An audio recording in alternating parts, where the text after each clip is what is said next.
Hello students, my name is Mohit Misra and you're welcome in Math Magician Mohit classes. My dear students, आज के इस video में salt के बारे में देखेंगे। Class 10th second chapter acid base and salt हम लोग देख रहे हैं, जिसमें एसिड्स क्या होते हैं, बेसिस क्या होते हैं, chemical properties of acids, chemical properties of basis, ये सब देख चुके हैं, जिसकी लिंक मैंने डिस्क्रिप्शन में दे दी, आप वहाँ से देख सकते हैं। तो सॉल्ट क्या होते हैं, बिना किसी देरी के हम लोग सॉल्ट के बारे में देखते हैं। तो सॉल्ट क्या होते हैं? Salts are ionic compound which are produced after the neutralisation reaction between acid and base. तो सबसे पहली चीज़, सॉल्ट क्या होते हैं? आयनिक कंपाउंड होते हैं। सॉल्ट क्या होते हैं? आयनिक कंपाउंड होते हैं। आयनिक कंपाउंड का मतलब जिनके ऊपर पॉजिटिव और नेगेटिव चार्जेस होंगे, जैसे NaCl। NaCl में Na पे प्लस चार्ज है और Cl पे माइनस चार्ज है, तो NaCl क्या हो गया? सॉल्ट हो गया। जो सॉल्ट होते हैं वो आयनिक कंपाउंड होते हैं। विच आर प्रोड्यूस्ड, कैसे बनते हैं? Which are produced after the neutralisation reaction between acid and base. जब कभी एसिड और बेस की रिएक्शन होती है, उस रिएक्शन को न्यूट्रलाइजेशन रिएक्शन कहते हैं और उस रिएक्शन में सॉल्ट प्रोड्यूस होते हैं। सॉल्ट क्या होते हैं? Ionic compound. तो देखते हैं सबसे पहले न्यूट्रलाइजेशन रिएक्शन क्या होती है। न्यूट्रलाइजेशन रिएक्शन में एसिड बेस से रिएक्ट करता है तो सॉल्ट और वाटर प्रोड्यूस होता है। तो हम देख सकते हैं जब कभी एसिड और बेस रिएक्ट होते हैं तो सॉल्ट बनता है। अच्छा, इस रिएक्शन को एक स्पेशल नाम दिया गया है न्यूट्रलाइजेशन रिएक्शन, क्योंकि इसमें एसिड और बेस अपनी प्रॉपर्टी खो देते हैं। एसिडिक करेक्टर और बेसिक करेक्टर लॉस हो जाता है और सॉल्ट बनता है।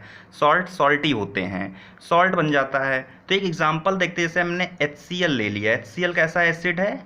स्ट्रॉन्ग एसिड है। और एक बेस ले लिया, बेस जैसे NaOH ले लिया, ठीक है। तो यहाँ पे देखेंगे क्या होता है। अगर इनको आयंस के फॉर्म में लिखें तो ये H+ लिख सकते हैं, Cl को Cl- लिख सकते हैं, NaOH को यहाँ पे Na+ है और OH- हाइड्रोक्साइड आयन माइनस में है, तो प्लस वाला माइनस वाले से अट्रैक्ट होगा। भाई जब जेंडर अट्रैक्ट कर सकते हैं, जब अपोजिट जेंडर अट्रैक्ट करते हैं तो अपोजिट चार्जेस अट्रैक्ट नहीं कर सकते। तो ये प्लस और माइनस अट्रैक्ट करेगा और बन जाएगा H2O। ये Na+ और Cl- अपोजिट चार्ज हैं, ये कंबाइन होंगे तो ये बन जाएगा NaCl, सोडियम क्लोराइड। अब देखते हैं, तो देख रहे हैं यहाँ पे सॉल्ट, NaCl क्या है? सॉल्ट। ये हमारा सॉल्ट प्रोड्यूस हो गया है।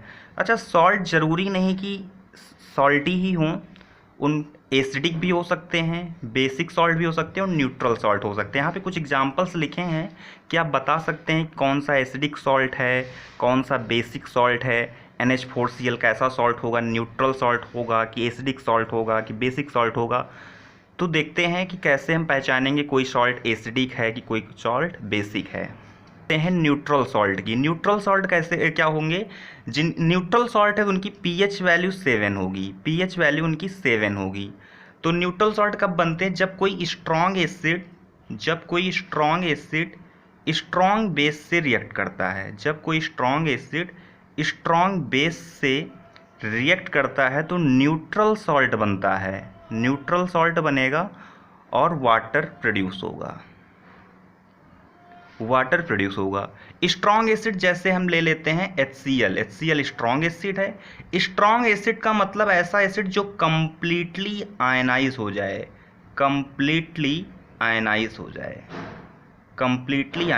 जाए, उसको बोलते हैं स्ट्रॉन्ग एसिड, कंप्लीटली आयनाइज हो जाता है। और स्ट्रॉन्ग बेस जैसे हमने NaOH ले लिया, स्ट्रॉन्ग बेस जो कम्प्लीटली आयनाइज हो जाएं। यहाँ पे HCl को हम लिख सकते हैं H+ और Cl-, और NaOH को अगर हम आयंस के फॉर्म में लिखें तो Na+ और OH-। ये देखेंगे तो यहाँ पे H+ OH- से कंबाइन होगा, क्योंकि प्लस और माइनस अट्रैक्ट करेंगे तो ये बन जाएगा H2O। Na और Cl, Na+ और Cl- कंबाइन होंगे तो बन जाएगा NaCl। तो यहाँ पे NaCl कैसा सॉल्ट है? न्यूट्रल सॉल्ट है। दूसरा एग्जांपल ले लेते हैं, जैसे हमने ले लिया H2SO4। ये भी कैसा एसिड है? स्ट्रॉन्ग एसिड है। बेस में हम KOH ले लेते हैं, ये भी स्ट्रॉन्ग बेस होता है। पोटेशियम हाइड्रोक्साइड ये भी स्ट्रॉन्ग बेस है। तो अगर इसको आयंस के फॉर्म में लिखेंगे तो H+ और SO4-2 आयन, K+ और OH- आयन। यहाँ पे H और OH अट्रैक्ट होंगे, H2O बन जाएगा, प्लस ये K और SO4, तो ये बन जाएगा K2SO4 पोटेशियम सल्फेट, K2SO4। देखते कैसे बना भाई, K पे +1 चार्ज होता है, K पे +1 चार्ज, सल्फेट पे SO4-2 चार्ज है, तो ये 2 इधर ट्रांसफ़र होगा तो K2 हो जाएगा और ये SO4, K2SO4 पोटेशियम सल्फेट बन जाएगा। ये भी कैसा सॉल्ट है, न्यूट्रल सॉल्ट है। क्यों इसको न्यूट्रल सॉल्ट कह रहे हैं, क्योंकि strong acid H2SO4 is a strong acid and KOH potassium hydroxide is a strong base. जब स्ट्रॉन्ग एसिड और स्ट्रॉन्ग बेस रिएक्ट हो रहे हैं तो ये न्यूट्रल सॉल्ट बनेगा। इसकी pH वैल्यू क्या होगी, 7 के इक्वल होगी। देखते हैं एसिडिक सॉल्ट, एसिडिक सॉल्ट क्या होंगे। एसिडिक सॉल्ट है तो इसकी pH वैल्यू 7 से कम होगी, लेस देन 7 होगी, pH वैल्यू 7 से कम होगी। तो एसिडिक सॉल्ट क्यों बनता है, देखते हैं। जब कोई स्ट्रॉन्ग एसिड वीक बेस से रिएक्ट करेगा, वीक बेस से रिएक्ट करेगा तो एसिडिक सॉल्ट बनेगा और साथ में वाटर मॉलिक्यूल बाहर होंगे। स्ट्रॉन्ग एसिड है, जैसे हमने HCl का एग्जांपल ले लिया। Weak base NH4OH ammonium hydroxide completely ionise नहीं होता है, इसलिए ये वीक बेस है। Strong acid HCl strong acid है। जब ये रिएक्ट करेंगे तो इसको आयन के फॉर्म में लिख लेते हैं समझने के लिए, H+ और Cl-, NH4 प्लस और OH माइनस, अमोनियम आयन है NH4+, ये Cl- NH4 प्लस से अट्रैक्ट होगा, बन जाएगा NH4Cl अमोनियम क्लोराइड, और ये H+ और OH माइनस मिलके बन जाएगा H2O। यहाँ पे ammonium chloride strong acid HCl और वीक बेस NH4OH से बन रहा है, इस वजह से NH4Cl ये एसिड सॉल्ट है।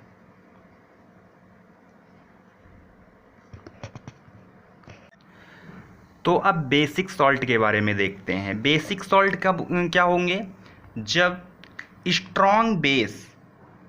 कोई स्ट्रॉन्ग बेस वीक एसिड से रिएक्ट करेगा, तब बेसिक सॉल्ट बनेगा और वाटर प्रोड्यूस होगा। देखिए, क्योंकि वीक एसिड है, ये पूरी तरीके से स्ट्रॉन्ग बेस को न्यूट्रलाइज नहीं कर पाता। वीक एसिड है, पूरी तरीके से स्ट्रॉन्ग बेस को न्यूट्रलाइज नहीं कर पाता, तो कहीं ना कहीं इसमें बेसिक इफेक्ट रह जाता है। इस वजह से जो सॉल्ट फॉर्म होता है वो बेसिक इन नेचर होगा। बेसिक सॉल्ट है तो उसकी pH वैल्यू ग्रेटर देन 7 होगी। स्ट्रॉन्ग बेस का एग्जांपल ले लेते, जैसे NaOH स्ट्रॉन्ग बेस है और इसकी रिएक्शन करवा देते हैं कोई वीक एसिड जैसे H2CO3 कार्बोनिक एसिड, इससे रिएक्ट करवाएंगे तो देखते हैं क्या होता है। ये Na+ और OH- हाइड्रोक्साइड आयन, H+ और कार्बोनेट आयन CO3-2। अब यहाँ पे ये प्लस माइनस से कंबाइन होगा तो ये हो जाएगा Na2CO3 सोडियम कार्बोनेट फॉर्म होगा, और ये H और OH कंबाइन होंगे तो H2O बन जाएगा। यहाँ पे जो सोडियम कार्बोनेट फॉर्म हुआ है, कैसा सॉल्ट है, बेसिक सॉल्ट है। बेसिक सॉल्ट क्यों कह रहे हैं, क्योंकि यहाँ पे स्ट्रॉन्ग बेस है और वीक एसिड से मिलकर बन रहा है, इस वजह से बेसिक सॉल्ट हुआ। एक दूसरा एग्जांपल ले लेते हैं, स्ट्रॉन्ग बेस जैसे KOH और वीक एसिड जैसे CH3COOH। एसिटिक एसिड नाम है इसका, क्या नाम है, acetic acid. CH3COOH acetic acid है, विनेगर में प्रेजेंट होता है, सिरके में विनेगर में प्रेजेंट होता है। पोटेशियम हाइड्रोक्साइड, ये स्ट्रॉन्ग बेस है और ये वीक एसिड है। ये जब रिएक्ट करेंगे तब क्या होगा, तो यहाँ पे हम समझ सकते हैं कि K+ आयन है और ये OH- आयन है, और एसिटिक एसिड को लिख सकते हैं आयन के फॉर्म में CH3COO- एसीटेट आयन और H+। ये एसीटेट आयन है और ये H+ आयन है। यहाँ पे K+ वाले से अट्रैक्ट होगा तो ये बन जाएगा CH3COO, ये माइनस है, और यहाँ पे K+ अट्रैक्ट होके CH3COO बन जाएगा, और यहाँ पे H+ और OH- मिलके H2O फॉर्म करेंगे। तो ये जो CH3COO है इसका नाम है पोटेशियम एसीटेट।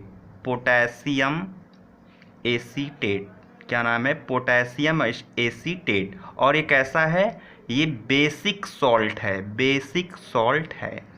अब आगे के वीडियो में हम लोग देखेंगे कुछ इंपॉर्टेंट कंपाउंड जैसे NaOH के बारे में, कास्टिक सोडा जिसको कास्टिक सोडा बोलते हैं,